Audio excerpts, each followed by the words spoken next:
Restaurant ஸ்டைலில் ஒரு super creamy and டேஸ்டியான வெஜ் கார்ன் சூப் கண்டிப்பாக ட்ரை பண்ணுங்கள். குட்டீஸ்லேருந்து பெரியவங்க வரைக்கும் எல்லோரும் விரும்பி சாப்பிடுவாங்க. வாங்க இப்போ எப்படி பண்ணுறதுன்னு பார்த்துடலாம். நான் இன்றைக்கி ஒரு பேனில் கொஞ்சமாக பட்டர் சேர்த்துக்கிறேன். பட்டர் நல்லா மெல்ட் ஆனதுக்கப்புறம் 2 பூண்டோட பல்லும் ஒரு சின்ன துண்டு இஞ்சியும் ஃபைனாக சாப் பண்ணி சேர்த்துக்கிறேன். நம்ம காரத்துக்கு ஏற்ற மாதிரி பச்சை மிளகாய் எவ்வளோ வேணுமோ ஆட் பண்ணிக்கலாங்க. நான் 2 பச்சை மிளகாய் ஃபைனாக சாப் பண்ணி சேர்த்துக்கிறேன். குட்டீஸ் சாப்பிட்றாங்கன்னா நீங்கள் இதை அவாய்ட் பண்ணிக்கலாம். என்கிட்ட கேரட் இருக்குது, நான் கேரட் சேர்த்துக்கிறேன். உங்ககிட்ட பச்சை பட்டாணி இல்லைனா பீன்ஸ் இருந்தால் கூட ஃபைனாக சாப் பண்ணி சேர்த்துக்கோங்க.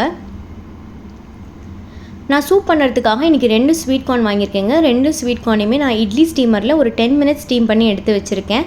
அதில் ஒரு கார்னை உதுத்து இந்த மாதிரி பேனில் சேர்த்துக்கிறேங்க. இதனால் 2 to 3 மினிட்ஸ் சாட்டே ஆகட்டும். மீன்வைல் நான் இன்னொரு வேக வச்ச கார்னை மிக்சியில் கொஞ்சமாக தண்ணி சேர்த்து அரைச்சி எடுத்து வச்சுருக்கேன். அதையும் இப்போ நம்ம சேர்த்துக்கலாம்.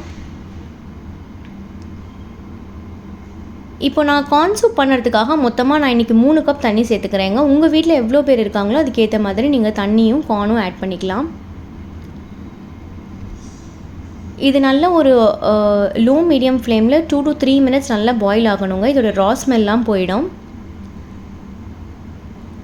இது பாயில் ஆகிட்டு இருக்க டைமில் நமக்கு சைடில் கொஞ்சமாக நுரைச்சிட்டு வருங்க. அந்த மாதிரி வந்ததுன்னா நீங்கள் அதை ஒரு ஸ்பூன் வச்சு எடுத்துடுங்க.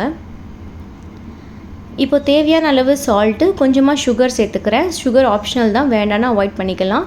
கொஞ்சமாக பெப்பர் பவுடர் சேர்த்துக்கிறேன். ஒரு கைப்பிடி அளவு நான் கொத்தமல்லியை ஃபைனாக சாப் பண்ணி சேர்த்துக்கிறேங்க. இதுவும் நல்லா 2 to 3 மினிட்ஸ் பாயில் ஆகணும். பாயில் ஆனதுக்கப்புறம் நான் 1.5 ஸ்பூன் கார்ன்ஃப்ளவரை தண்ணியில் கரைச்சி வச்சுருக்கேன், அதை ஆட் பண்ணிக்கலாம். இது தாங்க நமக்கு சூப்பி டெக்ஸ்சர் கொடுக்கும். இதை கார்ன்ஃப்ளவர் சேர்த்ததுக்கப்புறம் நமக்கு ஒரு 2 to 3 மினிட்ஸில் நல்ல ஒரு டெக்ஸ்சர் கிடச்சிரும், சூப் மாதிரி. இந்த ஸ்டேஜில் நான் ஆஃப் பண்ணிக்கிறேன் கேஸை. கொஞ்சமாக சீசனிங் ஆட் பண்ணிக்கிறேங்க. ரெட் சில்லி ஃப்ளேக்ஸும் ஆரிகனோவும் சேர்த்துக்கிறேன். உங்களுக்கு என்ன சீசனிங் இருக்கோ நீங்கள் ஆட் பண்ணிக்கலாம். ஃபைனலாக ஒரு ஸ்பூன் நான் ஃப்ரெஷ் க்ரீம் சேர்த்துக்கிறேங்க, க்ரீமி டெக்ஸ்சருக்காக. உங்ககிட்ட இல்லைன்னா நீங்கள் பாலாடை கூட பீட் பண்ணி சேர்த்துக்கலாம். அவ்வளோதாங்க, restaurant style corn soup ready ஆகிடுச்சு. கண்டிப்பாக ட்ரை பண்ணி பார்த்து எப்படி இருக்குன்னு சொல்லுங்கள். பாய்.